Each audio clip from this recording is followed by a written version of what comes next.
in the mountains, where the ridges fold like clenched fists, and the fog drapes the earth like a burial shroud. Whispers still crawl through the hollows about a family few dared to name.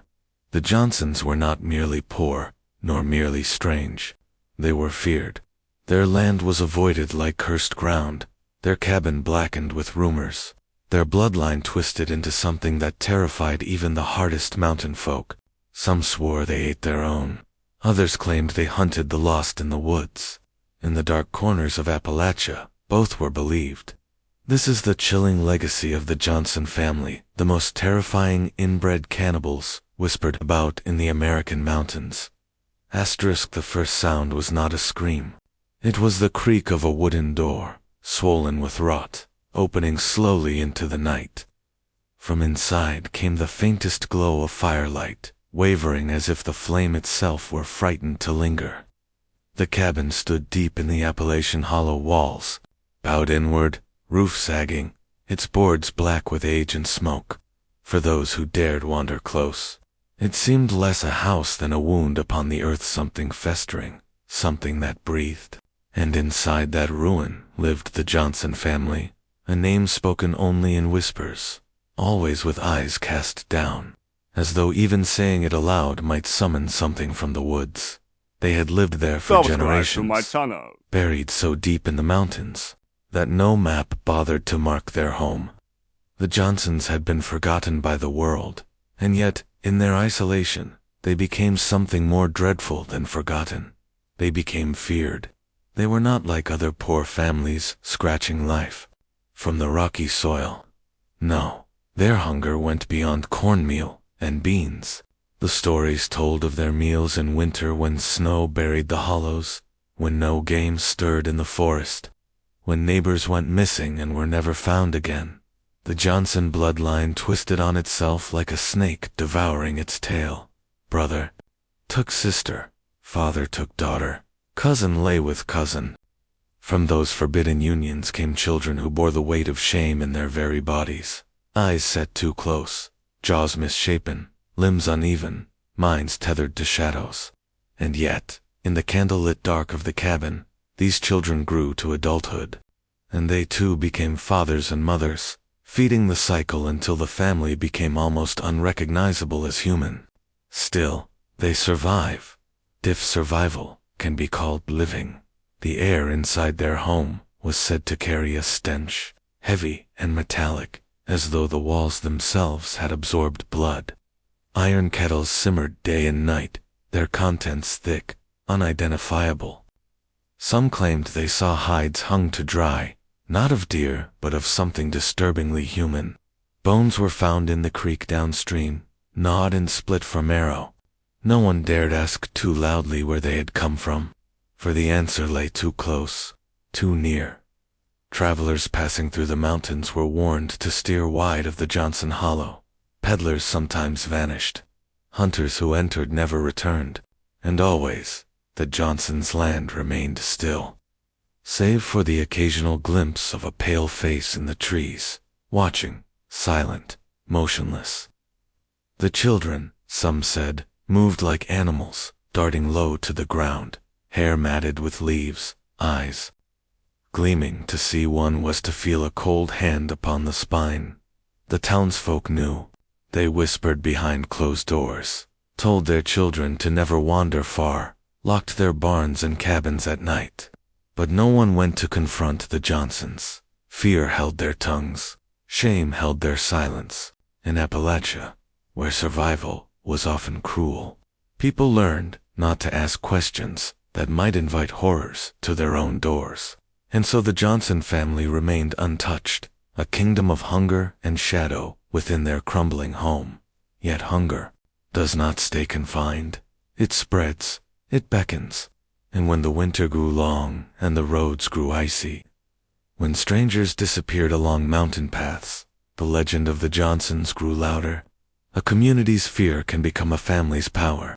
The Johnsons had both.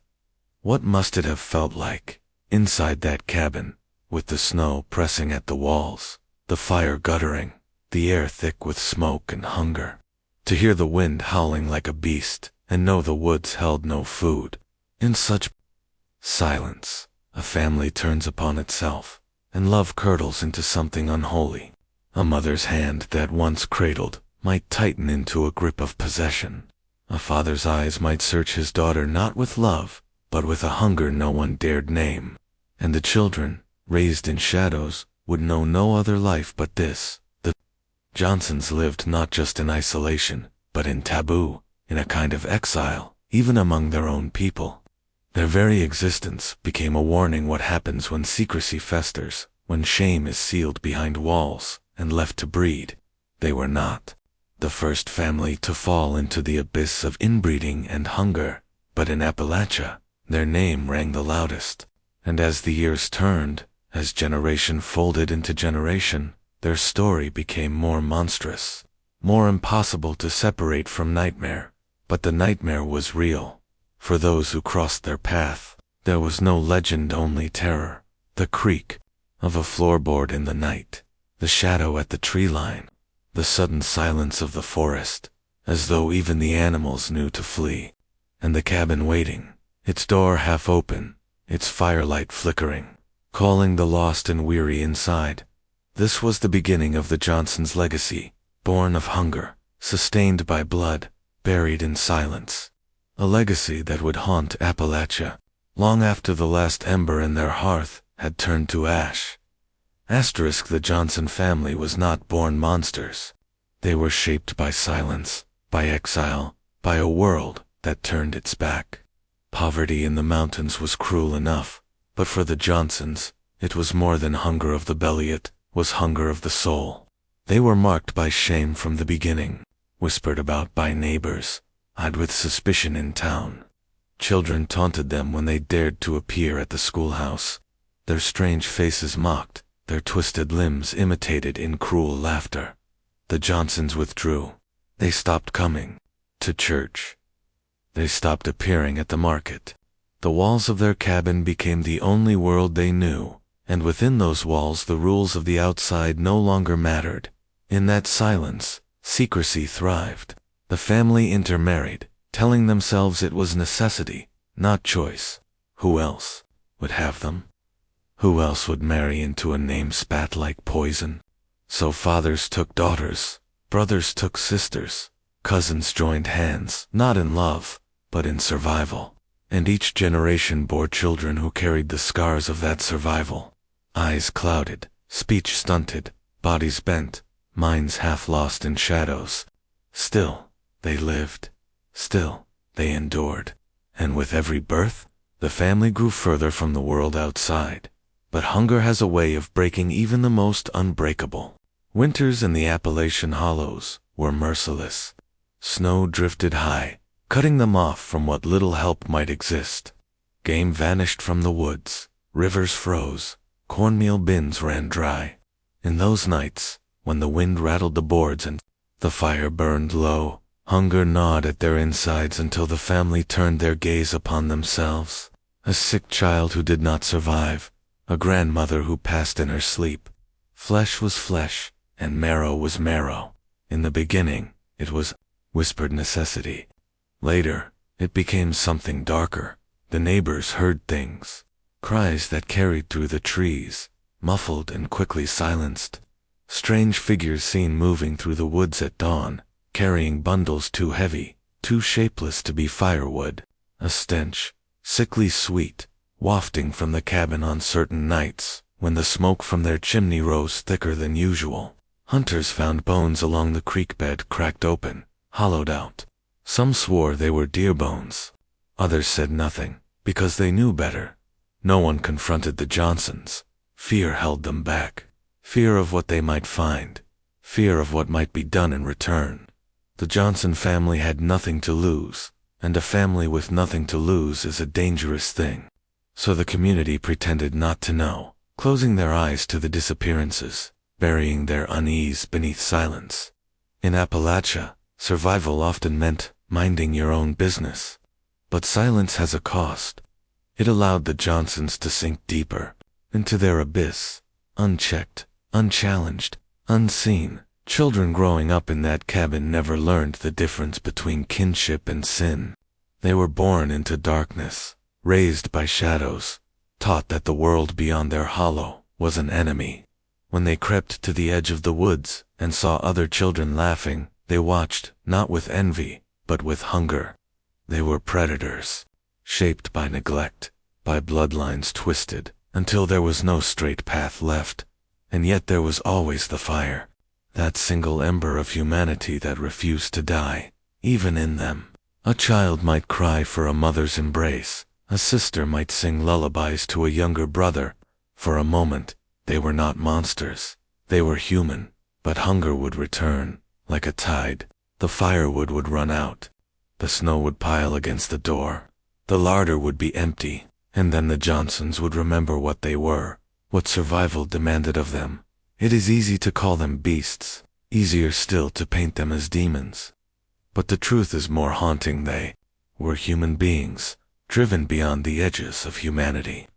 A family so isolated, so despised, so hungry, that they lived in a world where the unthinkable became ordinary. That is the horror of the Johnsons.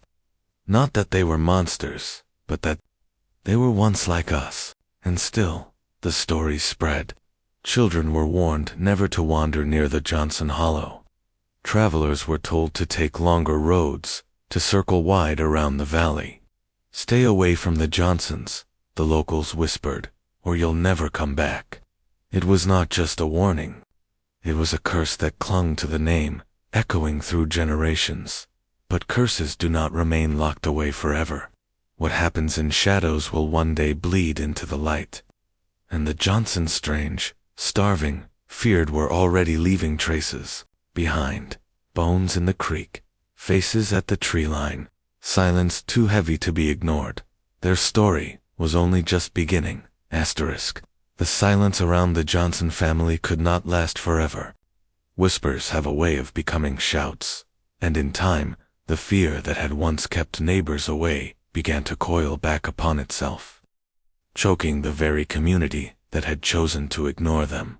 Hunters vanished without a trace. A young girl disappeared on her way to gather water from the creek.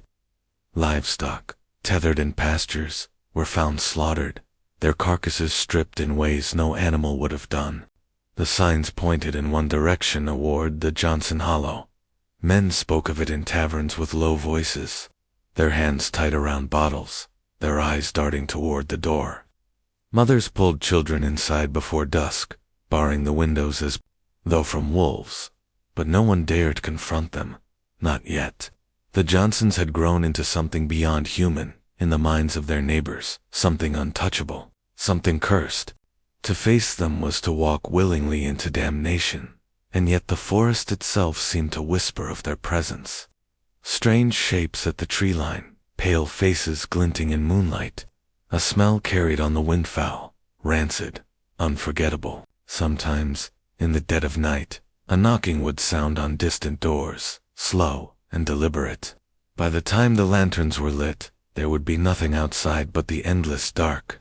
But the footprints in the mud were always wrong to many, toes, too crooked, too close to the door.